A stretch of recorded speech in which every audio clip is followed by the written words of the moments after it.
Hi friends, அனைவருக்கும் வணக்கம். நிறைய பேருடைய பிரச்சனை என்னன்னா, நடந்து முடிஞ்ச ஒரு சம்பவத்தோட விளைவு பலனை ஏத்துக்க மாட்டாங்க. இந்த மாதிரி ஆயிடுச்சே அப்படின்னு தொடர்ந்து புலம்பிக்கிட்டே இருப்பாங்க. இந்த புலம்பல் நாளடைவுல மிகப்பெரிய கவலையா மாறும். இந்த கவலை அவங்களோட அமைதியான வாழ்க்கைய நிம்மதி இல்லாம ஆக்கிடும். இந்த மாதிரி பிரச்சனை உங்களுக்கு இருந்தா நான் சொல்ல போற தீர்வு உங்களுக்கு கட்டாயமா உதவியா இருக்கும். இப்போ நம்ம தீர்வை பார்க்கலாம். இந்த பிரச்சனைக்கான தீர்வை சொன்னவர் 1910 காலமான பேராசிரியர் வில்லியம் ஜேம்ஸ்.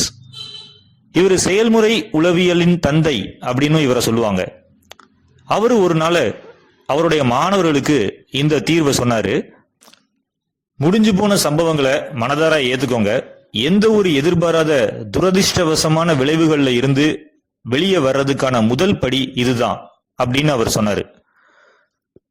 அவர் சொன்ன இந்த தீர்வை நீங்க ஃபாலோ பண்ணீங்கன்னா உறுதியா நீங்க நடந்து முடிஞ்ச அந்த துரதிர்ஷ்டவசமான விளைவை நினைச்சு அதிகம் கவலைப்பட மாட்டீங்க. அதுக்கு பதிலா உங்க மூளை அந்த பிரச்சனையை சரி செய்யறதுக்கு என்ன வழி இருக்குதுன்னு ஆராய தொடங்கும். மனம் இருந்தால் மார்க்கம் உண்டு. எந்த பிரச்சனைக்கும் ஒரு தீர்வு உண்டு. அதனால பிரச்சனைகளை நினைச்சு பயப்படாதீங்க, கவலைப்படாதீங்க. இந்த பிரச்சனையை நினைச்சு நான் கவலைப்பட மாட்டேன், பயப்பட மாட்டேன், அதை நான் சமாளிப்பேன் அப்படின்னு நீங்க முடிவு பண்ணிட்டீங்கன்னா எந்த பிரச்சனையும் உங்க அமைதியை அழிக்க முடியாது.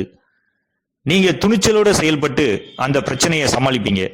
இப்படி நீங்க வாழ தொடங்குனீங்கன்னா வருஷம் இருக்கிற 365 நாளும் உங்களுக்கு நல்ல நாள் தான்.